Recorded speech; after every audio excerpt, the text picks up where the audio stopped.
ተመልካቾቻችን አድማጮቻችን እንደተለመደው የገባችሁ ላይክ በማድረግ ሌሎችን ወዳጆቻችንን ጋብዟቸው ላይክ የሚለውን በመጫን ማለት ነው እናንተ ስትጫኑ እነሱ ኖቲፊኬሽኑን ይመለከቱታል ይገባሉ ማለት ነው አልጎሪዝሙ ያሳያቸዋል ስለዚህ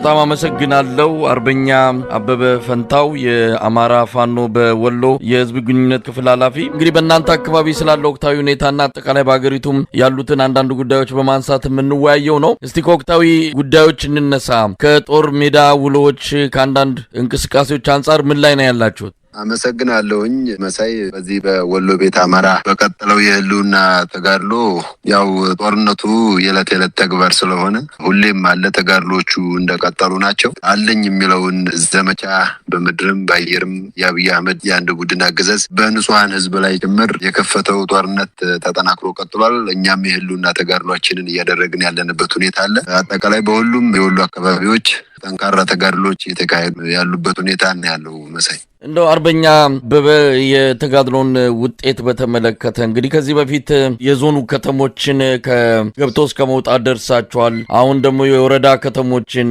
የገጠር አካባቢዎችን በእናንተ ቁጥጥር ስር እንዳሉ ነው የሚገለጸው እነሱም በገጠር አካባቢ በጣም ሩቅ በሆኑ አካባቢዎች ተወስነው ቀርተዋል በሚል የሚገልጹት ነገር አለ እስቲ ትክክለኛው ያላችሁበት ሁኔታ ምንድነው እነሱስ ያሉበት ቁመና እንዴት ይገለጻል ወቅታዊ ሁኔታው እናመሰግናለሁ እነዚህ ያው አገዛዙ ታውቀዋለህ የውሸት ፕሮፓጋንዳ ላይ የተመሰረተ ነው ህዝብን በማደናገር አገር አፍራሽ ቡድን ነው እሱ በገጠሩ አካባቢ ሩቅ ቦታዎች የሚባሉ አካባቢዎች ላይ ተወስነው ቀርተዋል ሩቅ የሚባሉት አካባቢዎችም እኮ ህዝብ አላቸው ከተሞችን በቋሚነት መያዝ የምንችልበት ጊዜው ሲደርስ መያዝ ስለምንችል ማለት ነውና ሸማቂ ነን እኮኛ አማራ ፋኖ እኮ ሸማቂ ነው አነሳሱ መደበኛ ውጊያዎችንም እናደርጋለን በቀጥታ ወደ መደበኛ ውጊያ እስከምንገባ ድረስ ከተሞችን ያስክ ማለት የከተማውን ህዝብ ማስተዳደር ትጀምራለህ ማለት ነውና አሁን ላይ ሸማቂ እንደመሆናችን መጠን በጀትም ያለው በዚህ አገር አፍራሽ ቡድን ስለሆነ ያን ስራ ለራሱ የመስጠት ኃላፊነትም መውሰድ ስላለበት እሱንም ታርጌት አድርገን ነው እየሰራን ያለነው እዛ ገባህ ማለት ሙሉ ለሙሉ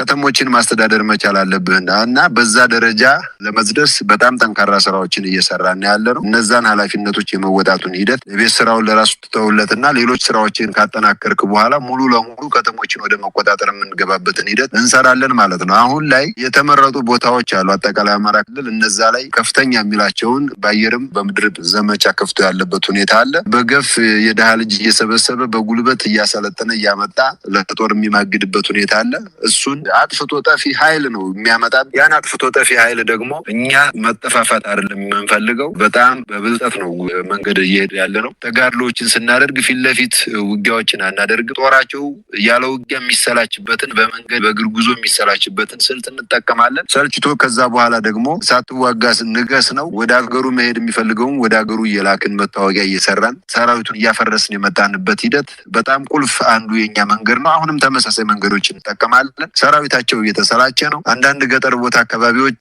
ያስገባል በገፍ ከዛ በኋላ ሎጂስቲክ ማድረስ አይችልም ያ ሰራዊታቸው ህዝባችንን በጣም እየረበሸ ነው ያለው የደረሱ ሰብሎችን እየቆረጠ እየበላ እየጨፈጨፈ ያለበት ሁኔታ ነው ያለውና ፕሮፓጋንዳ ላይ ተወስኖ ሰሞኑን በተለይ በከተሞች መድረክ ላይም ወደ ኋላው ካነሳውን እንሄድበታለን እንጂ በዛ ተወስኖ የሐሰት ፕሮፓጋንዳ ላይ ተጠምዶና ተጥዶ ያለበት ሁኔታ ነው ያለው አገዛዙ መሳይ አርበኛ አበበ እንግዲህ ወቅታዊ ነገሮች አሉ በተለያየ መልኩ ሊገለጹ የሚችሉ እስቲ ስለናንተ ወታደራዊ ቁመናዎች እንመልከት በቅርቡም አንድ ኮር ተጨማሪ ኮር መመስረቱን ሰምተናል በወሎ አካባቢ ያለው እንቅስቃሴ በኮር እየተደራጀ የፋኖ ኃይል ተጠናከረ ወታደራዊ እንቅስቃሴውን መቀጠሉን የተረዳ ነው ይሄ አሁን የተመሰረተው ኮር ደግሞ በዚህ በደሴ አካባቢ ያለውን ክፍተትም የመሸፈን እንቅስቃሴ ይኖራል ተብሎ ነው የሚጠበቀውና እስቲ ስለ አደረጃጀቱ ስለ ኮር ምስረታው ምን ማለት ይቻላል አው ጥሩ ጥያቄ ነው አደረጃጀታችንን ያጠናከርን ሰራዊቱን በመልካም ምድር በተኩስ አቅም በሰው ኃይል መሰረት ያደረገ አደረጃጀት እየሰራን ትግሉን ከፍ እያደረግን ነው ለእዝም ይመቻል እንደዛ ከሆነ ሻለቆችን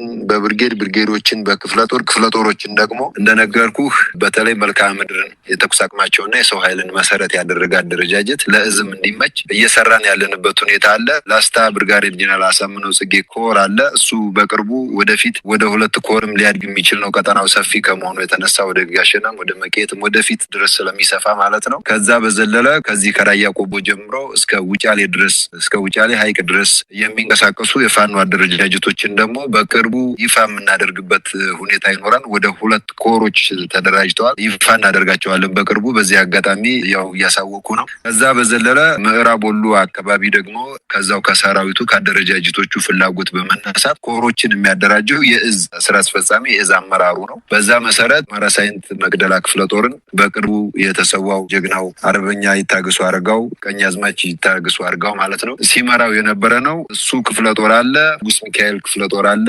በዚህ በቀኛዝማች አርበኛ ይታገሱ አረጋው ስም የተሰየመ ተወርዋሪ ክፍለ ጦር አለ። 3ቱን ባንድ ላይ በማድረግ ኮር ተመስርቷል። የኮሩ አመራር አርበኛ ሳጂን አደማሊ ነው። ሌሎች አመራሮችን ደግሞ በቅርቡ ይፋ የምናደርግ ይሆናል፣ በደንብ ከተሰራ በኋላ ማለት ነው። የኮር ተደራጅቷል። ከሌሎቹ ኮሮች ጋር በመሆን ጠቅላይ ሙሉ ወሎን ወደ አንድ የማሰባሰቡ ሂደት ተጠናክሮ ቀጥሏል። ስለዚህ የኮር አደረጃጀቱና አጠቃላይ አደረጃጀታችን ይህንን ይመስላል። ሁሉም ቀጠናዎች የየራሳቸውን ከሰሩ በኋላ ጠቅለል አድርገን አንድ የአማራ ቤት ለመስራት ይጠቅማል ማለት ነው። እና በዚህ ደረጃ ነው ያለው አደረጃጀቱ። እንግዲህ ይሄ ወደ አንድነት የመምጣቱ ነገር የብዙዎች ጥያቄ ነው። ምናልባትም የፋኖ ትግል በብዙ ደረጃ ወደፊት እንዲስፈነጠር ከሚያስችሉት እርምጃዎች አንዱ ወደ አንድነት የመምጣቱ ጉዳይ ነው። እንግዲህ በአራቱም ቀጠናዎች በአራቱም የአማራ ማዕዘናት ያሉት የፋኖ አደረጃጀቶች ወደ አንድነት የሚመጡበት ሁኔታ በጣም ብዙ ጊዜ ወሰደ። በዚህም ምክንያት አገዛዙ የተለያዩ ስራዎችን እንዲሰራ እድልም ሰጥቶታል። ከዚህ አንጻር ነው ተስፋ የሚደረግበት እንቅስቃሴ ያለ ወደ አንድነቱ የመምጣቱ አራቱም አካባቢ ያለው የፋኖ አደረጃጀት። አዎ ግዴታ አለብን። ህዝባችንን የማስደሰት ህዝባችንን የሚመጥን ወቅቱን የሚመጥን የአማራን ትግል የሚመጥን አደረጃጀት ይዞ የመምጣት ግዴታ አለብን። የፋኖ ታጋዮች እንደሚታወቀው አደረጃጀት እንዳይሰራ እንደገለጽከው መንግስት በጀት መድቦ ይሰራል። ባለፉት 30-40 ዓመታት አማራ ድርጅት እንዳይኖረው ተደራጅቶ እንዳይታገል በመሪ ድርጅት እንዳይታገል በየትም ያክል ሁኔታ ችግር ውስጥ ብትገባ አገሪቱ ራሱ ይሄ በጀት የሚታጠፍ በጀት አይደለም። አማራ እንዳይደራጅ መሪ ድርጅት እንዳይኖረው በመሪ ድርጅት እንዳይታገል መሪዎች እንዳይኖሩት መሪዎች እንዳይፈጠሩ የማድረግ ስራ ሲሰራ ኖሯል። አብይ አህመድም በጣም አጠናክሮ እየሰራ ነው። ይሄ ትውልድ ደግሞ ይሄንን የመሻገር ኃላፊነት አለበት። ይሄንን ደግሞ ወርቅ አድርጎ መሻገር የሚችል ትውልድ ተፈጥሯል። ይሄንን የማድረግ ግዴታ አለብን። በእርግጠኝነት መናገር የምችለው አንድ የአማራ ቤት አንድ የአማራ ድርጅት የመመስረቱ ሂደት ህዝባችን በታላቅ ተስፋ ይጠብቀው እንሰራለን እና አደረጃጀት ከአንድነት ጋር ተያይዞ ይህንን ነው የሚመስለው። ግዴታ ነው። ወቅቱን የሚመጥን ትግሉን አንድ ደረጃ ወደፊት ከፍ የሚያደርግ አንድ ድርጅት መሪ ድርጅት የመፍጠርና በአራቱም ማዕዘን ያሉ የአማራ አደረጃጀቶችን ወደ አንድ የማምጣቱ ሂደት በእርግጠኝነት በቅርብ ጊዜ ይሳካል የሚል መልእክት ነው ያለኝ። እንግዲህ ሌላው አርበኛ አበበ ወቅታዊ የተለያዩ ከመንግስት አንጻር የሚሰጡ መግለጫዎች ናቸው። አንዳንድ የአገዛዙ ወታደራዊ እንቅስቃሴዎችንም የተመለከተ ነው። እንደው ከሰሞኑን ጀምርና በየቦታው በስብሰባ ተጠምደዋል። ጄኔራሎቹ የአብይ አህመድን የህልም ጉልበት የተሰኘ ወቅታዊ ተደርጎ እየተሰጠ ያለውን ስልጠና ጄኔራሎቹ እየሰጡ ነው። ህዝቡን በተለያዩ ከተሞች ሰብስበዋል። አንድም በእናንተ አንጻር የሚነሳው እነዚህ ስብሰባዎች እንዲካሄዱ ለምን ፈቀዳችሁ? ቢያንስ እነዚህ ስብሰባዎች በዚህ ደረጃ ህብረተሰቡን አስገድደው እንዲደረጉ በተካሄደበት በዚህ ወቅት ላይ የእናንተ እርምጃ አለመኖሩ ምናልባት ጥያቄም በተለያዩ ወገኖች እንዲነሳ አድርጓል። ከዛ አንጻር እንዴት ታዩታላችሁ ነው? ሁለተኛ ስብሰባዎቹን በተመለከተ ምን ማለት ይቻላል? ጥሩ። ዋው ስብሰባዎቹ አላማቸው በአውደ ውጊያ ያጣቸውን ድሎች፣ የደረሰበትን ኪሳራ፣ የደረሰበትን ሽንፈት ህዝቡን ይወክላሉ የሚላቸውን የሃይማኖት አባቶችን፣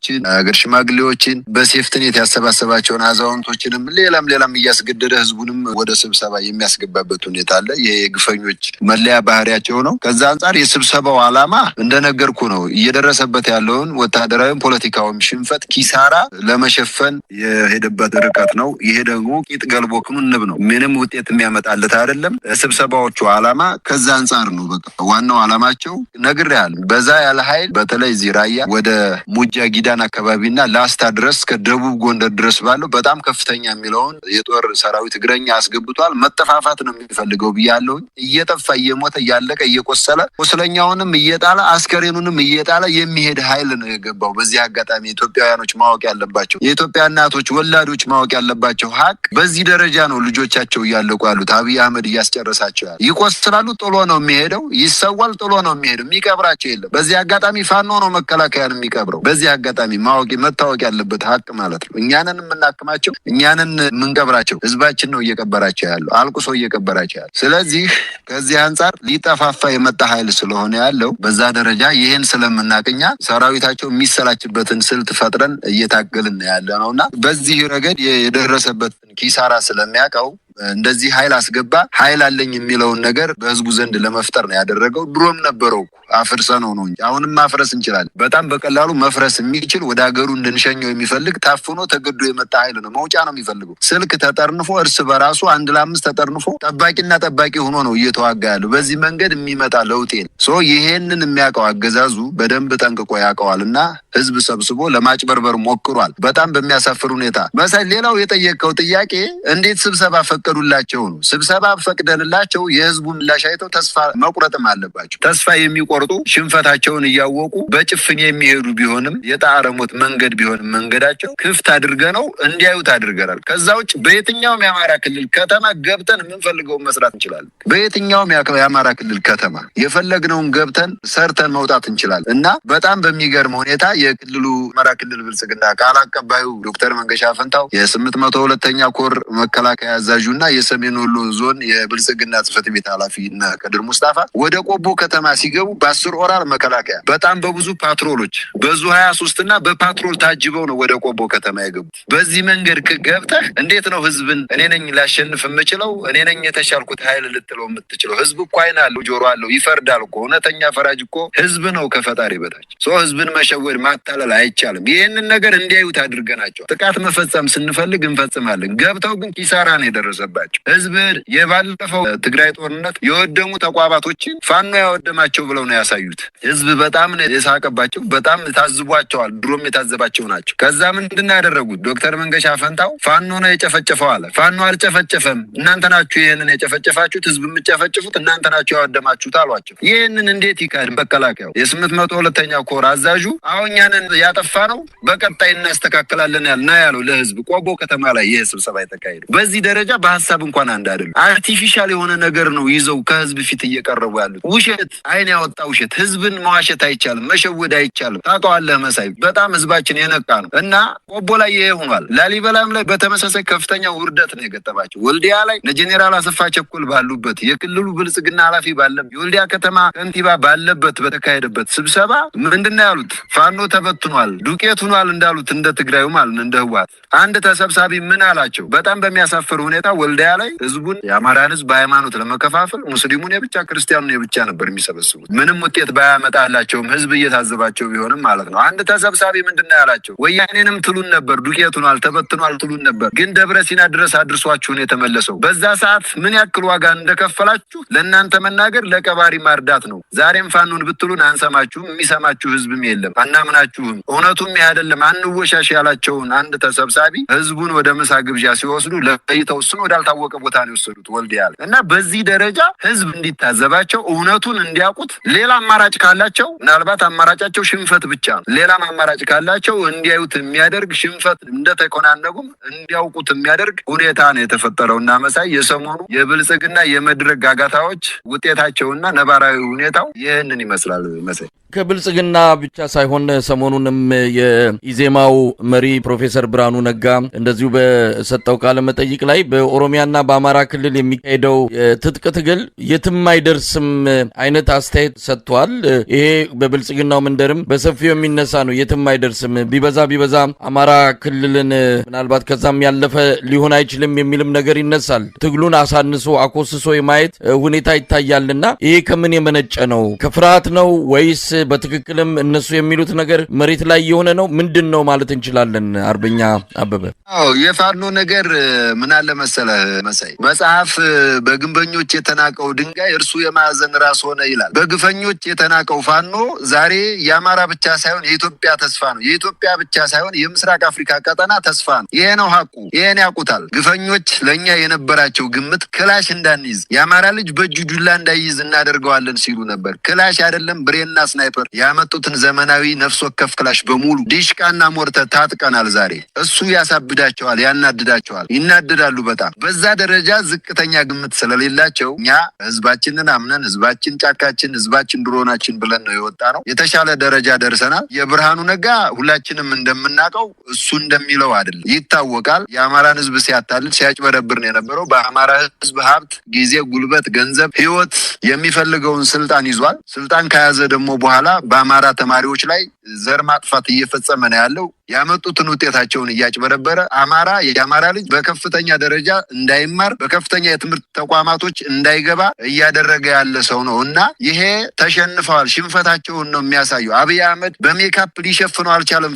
መሸነፉን ፊቱ ይናገራል የአብይ አህመድ እና ማንም ይሁን ማን እየተሸነፈ መሆኑን ስለሚያውቁት ፋኖ የተሻለ ደረጃ ከጊዜ ወደ ጊዜ እያደገ እየበለጸገ ስለመጣ በደንብ ትልቅ ስራዎችን እየሰራ እያደገ ትግሉ ከጊዜ ወደ ጊዜ ፍሬ እያፈራ ምናልባትም አንድ የቤት ስራ ነው የሚቀረን፣ አንድ ማዕከል፣ አንድ ድርጅት መፍጠር፣ ህዝቡን በመሪ ድርጅት ማታገል ነው የሚቀረን። ያን ደግሞ በቅርቡ እናሳካዋልና ወደዛ ደረጃ እየመጣን እንደሆነ ስለሚያውቁ ነውና ብርሃኑ ነጋ ያውቀዋል። የአማራን ጀግንነት በስሙ ነው ሲነግድበት የነበረው አይደለም። ዛሬ የአማራ ልጅ እየተኮሰ ተግባር እየፈጸመ እና ሽንፈታቸውን ነው የሚያሳየው። በአብይ አህመድ በሰሞኑ የፓርላማ ውሎዎችም ያየ ነው እሱን ነገር ነው። የተጠየቁ ጥያቄዎችን እንኳን በአግባቡ መልስ እየሰጠ አልነበረም፣ እያለፋቸው ነው እና የነበረው ትግላችን ከጊዜ ወደ ጊዜ ያደገበት ፍሬ ያፈራበት ሁኔታ በደንብ ስለገባቸውና በህዝብ ልብ ውስጥ ስላለን እሱን ስላወቁ የተረዳቸው የገባቸው ስለሚመስለኝ ነውና ይሄን ያለ ነገር ወንድም ይመስል። አርበኛ አበበ በዚሁ በፓርላማ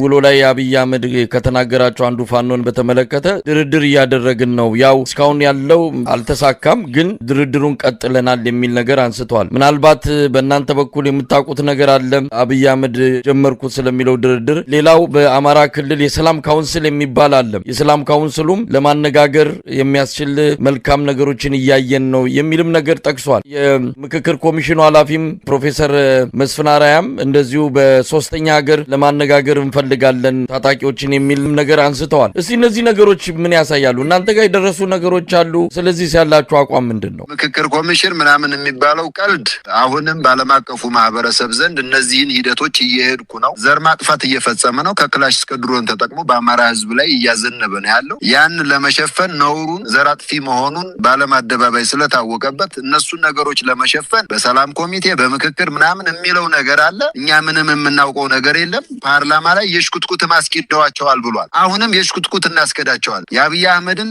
የአንድ ቡድን ሀሳብ ተሸክሞ የሚመጣ የለም እንጂ ቢመጡ ድጋሚ አሁንም የሽኩትኩት እናስኬዳቸዋል። እነዛን አካላቶች ከእኛ ጋራ ምንም አይነት ንግግር የላቸው። ከድርድር ጋር በተያያዘ በእርግጠኝነት መናገር የምችለው እንደ ወሎ ተወካይነት ብቻ ሳይሆን በዋርካው ምሬ ወዳጁ የሚመራው የአማራ ፋኖ በወሎ በኢንጂነር ደሳለኝ ሲያስብ ሸዋ በአርበኛ ኢንጂነር ደሳለኝ ሲያስብ ሸዋ የሚመራው የአማራ ፋኖ በሸዋ እዝ በአርበኛ ዘመነ ካሴ የሚመራው የአማራ ፋኖ በጎጃም በአርበኛ ባየቀናው የሚመራው የአማራ ፋኖ በጎንደር 100% እርግጠኛ ሆኜ መናገር የሚችለው ከአብይ አህመድ የአንድ ቡድን አገዛዝ ጋር ምንም አይነት ንግግር የለው። ብቸኛ መነጋገሪያችን አፈሙዝና አፈሙዝ ብቻ ነው እስካሁን ባለው ጊዜ ድረስ ውስጥ። ከዚህ በኋላ በአፈሙዝ ነው ከአብይ አህመድ ጋር የምንነጋገረውና ይህንን እርግጠኛ ሆኜ መናገር እችላለሁ። ምንም አይነት ንግግር እንደሌለ። ስለ ሌሎች አደረጃጀቶች ግን የማውቀው ታሪክ የለኝ። ያለው ነገር ከድርድር ከንግግር ከምናምን ጋር ተያይዞ ይሄ ነው መሳይ። እንግዲህ አርበኛ አበበ ፈንታው በአጠቃላይ አሁን ትግሉ የደረሰበትን ሁኔታ መነሻ በማድረግ ትግሉ በዚህ ደረጃ እየገፋ ከመጣ